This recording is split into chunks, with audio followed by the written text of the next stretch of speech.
Hai hai guys, kali ini kembali lagi sama aku mau jelasin gimana sih caranya untuk bikin visa istri Schengen Prancis untuk siapapun yang nikah sama orang Prancis ya. Jadi karena aku nikah sama orang Prancis dan udah stay di Prancis selama 3 tahun, aku akan berbagi gimana sih caranya sih kita apply untuk visa istri. Oke. Seperti biasanya, kita harus pergi ngeklik yang namanya Visa Wizard. Jadi di situ nanti ditunjukkan dokumen-dokumen apa saja yang teman-teman butuhkan untuk pengajuan visa istri, oke? Jadi di sini kalau yang kita lihat ya dari ya kan? Jadi do I need visa? Yang pertama your situation, pilihnya Indonesia, umurnya berapa? Are you married to French nationality? Klik yes.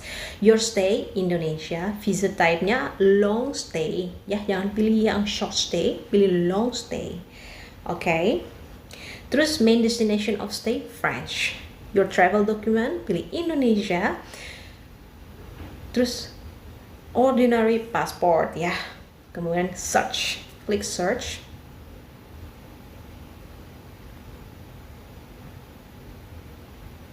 Terus your plans, pilihnya family or private settlement.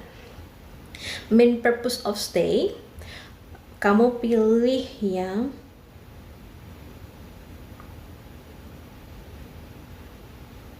spouse of French nationality. Okay, search. Nah, tarang, keluar semua tuh, ya kan?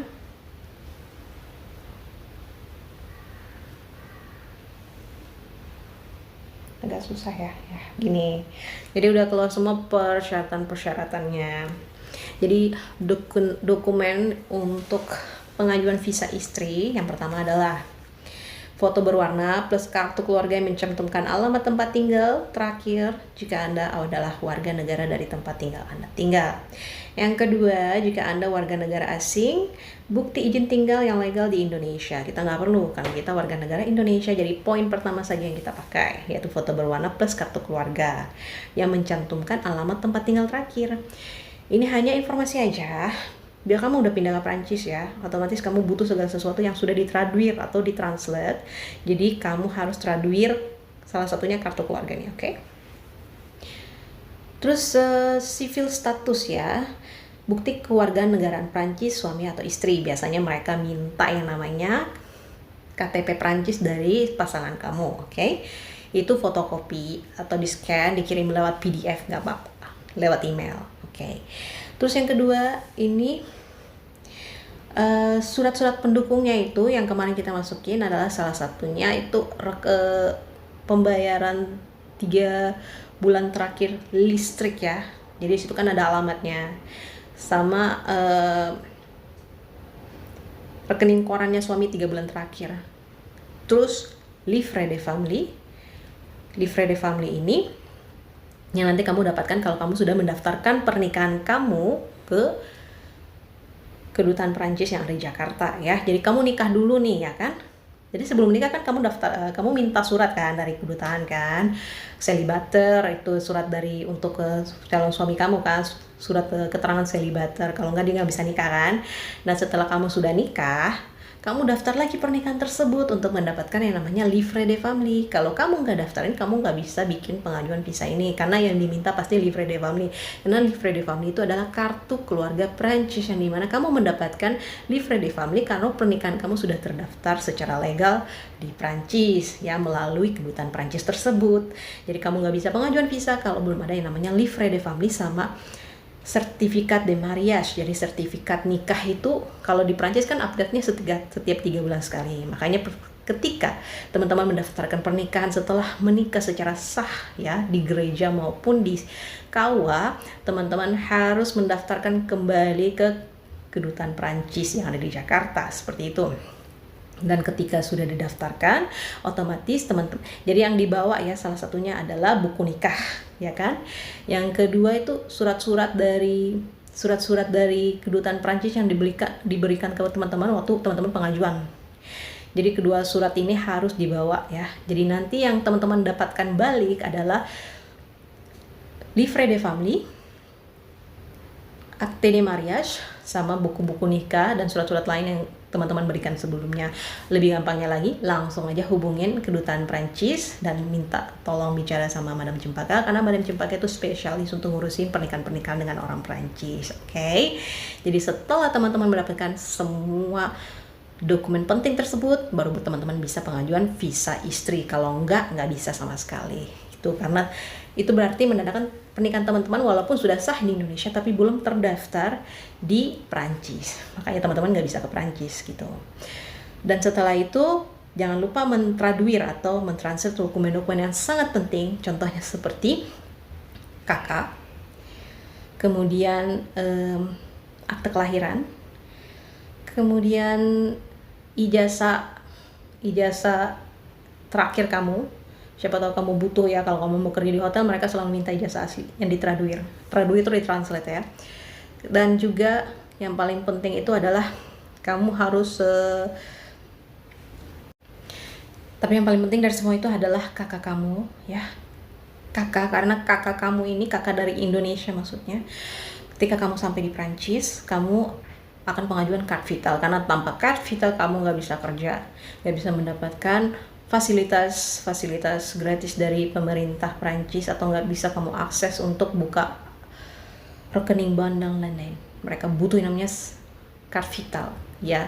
Jadi ini salah satu kartu warna hijau ya. Kalau di Indonesia kan BPJS, kalau ini nggak, dia lebih sakti daripada BPJS ya, karena gratis ya.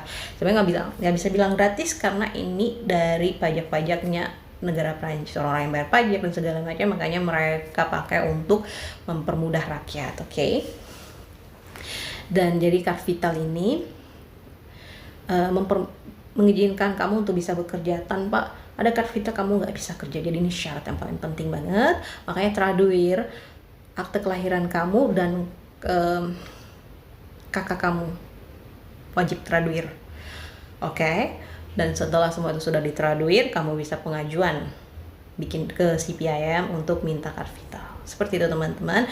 Semoga membantu. Bila mana kamu belum paham atau belum mengerti, mungkin ada pertanyaan yang selain penjelasan saya ini bisa kamu tanyakan seputar dunia visa atau tentang gimana cari pekerjaan di Prancis. Thank you. Oke guys, sekarang kita lanjut ke step berikutnya, yaitu accommodation. Jadi di sini katanya bukti konfirmasi pemesanan tempat tinggal, hotel atau apartemen untuk setiap malam selama di negara Schengen, surat pengesahan tempat penginapan atau attestation d'accueil dari balai kota tempat tinggal orang yang mengundang Anda selama di Prancis. Jadi teman-teman kalau misalnya datang karena turis pribadi atau dengan menggunakan yang namanya jasa travel, berarti kan itu sudah ada paketnya dong, ya kan? Jadi di situ dilampirkan aja nanti nginap di mana-mana, semuanya jelas, biar nanti kedutaan Prancis tuh bisa tahu gitu. Tapi kalau misalnya case-nya kamu diundang sama salah satu kerabat yang ada di Prancis, jadi mereka harus ke yang namanya La Mairie. Si pengundang ini harus ada di La Mairie dan bikin yang namanya attestation d'accueil gitu. Jadi attestation d'accueil ini berarti si pengundang ini harus melampirkan yang namanya bukti kalau dia tinggal tersebut ya secara permanen. Bisa aja dia kontrak, bisa aja dia beli ya. Jadi harus dilampirkan surat-surat tersebut. Terus slip gajinya juga ya, sama rekening koran, sama ampo itu tax gitu. Jadi taxnya itu harus jelas di situ yang menyatakan bahwa memang dia tinggal di situ sudah bukan hanya 3 bulan sekali, enggak, emang dia permanen tinggal di situ ya. Karena sebagai orang yang mengundang itu mereka punya andil yang besar banget untuk visa kamu bisa di-proof. Bila datanya bagus, keuangannya bagus, data perumahannya bagus, oke, biasanya kamu kesempatan untuk di-approve-nya juga lebih besar ya. Seperti itu teman-teman. Dan kemudian travel health insurance. Jadi kamu kalau perjalanannya jangka pendek, kamu hanya butuh yang namanya travel health insurance certificate.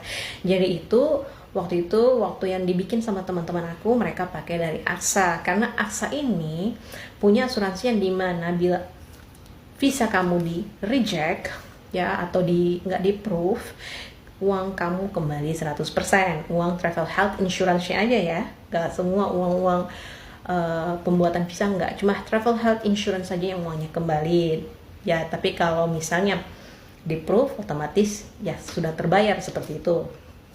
Jadi pakai dari Aksa aja seperti itu. Jadi yang di sini sekarang biayanya ada 1.707.800 rupiah, ditambah dengan biaya dari TLS Premium 800.000 lebih, ditambah lagi dengan servis dari TLS Kontak 400.000. Jadi totalin aja sendiri ya guys.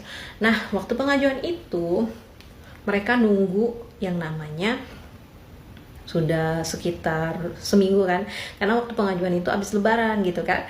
Nah, mereka nunggu ternyata di approve juga gitu, di approve. Tapi tiba-tiba sebelum di approve ini ada ini juga guys, telepon dari kedutaan Prancis, telepon sampai 2 kali. Makanya kalian harus standby sama handphone bila mana kedutaan Prancis itu yang ada di Indonesia butuh data kamu lebih banyak, mereka biasanya telepon gitu. Atau mungkin data kalian mencurigakan gitu, mereka biasanya interview langsung lewat telepon. Jadi hati-hati ketika menjawab pertanyaan dari yang namanya kedutaan Prancis ketika mereka interview secara oral seperti ini, telepon. Oke, jadi jangan sampai salah jawab, takutnya kalian tuh mau ke Prancis untuk ilegal gitu loh. Jadi hati-hati banget jika menurut mereka kalian itu mencurigakan, itu bisa menjadi salah satu alasan visa kalian ditolak. Oke, jadi setelah menunggu terus melengkapi dokumen-dokumen yang diminta sama kedutaan Prancis, alhamdulillah visanya ke-approve dalam proses pembuatan selama 2 minggu gitu. Jadi begitulah step-step untuk pembuatan visa turis. Ingat banget, telepon harus selalu diaktifkan atau aktifkan getarnya vibrat, biar bila mana ditelepon kamu lagi kerja atau gimana, kamu bisa dihubungi, dan mereka tuh akan menghubungi kamu di jam yang sama. Waktu itu contohnya dihubungin pada jam 4 sore, antara jam 4 sampai jam 5 sore. Itu jam yang kejadian sama keluarga aku, tapi aku nggak tahu kalau untuk teman-teman apakah akan sama seperti itu atau tidak. Tentunya di jam-jam kerja, ada jam kerja dan hari kerja gitu ya. Mereka nggak telepon weekend, nggak. Seperti itu teman-teman. Ini adalah salah satu informasi yang aku ambil sendiri dari pengalaman aku dan keluargaku atau teman-temanku, dan semoga saja bisa bermanfaat untuk teman-teman yang lagi pengajuan. Ingat ya, kita harus banyak-banyak berdoa karena visa ini benar-benar fragile ya. Jadi bisa di-approve, bisa enggak. Apalagi sekarang banyak punya negara-negara yang demo ya, menolak untuk warga asing datang ke negaranya. Makanya visanya lebih teliti lagi untuk di-approve sama kedutaan-kedutaan yang ada di negara-negara tersebut. Oke? Bye-bye, see you.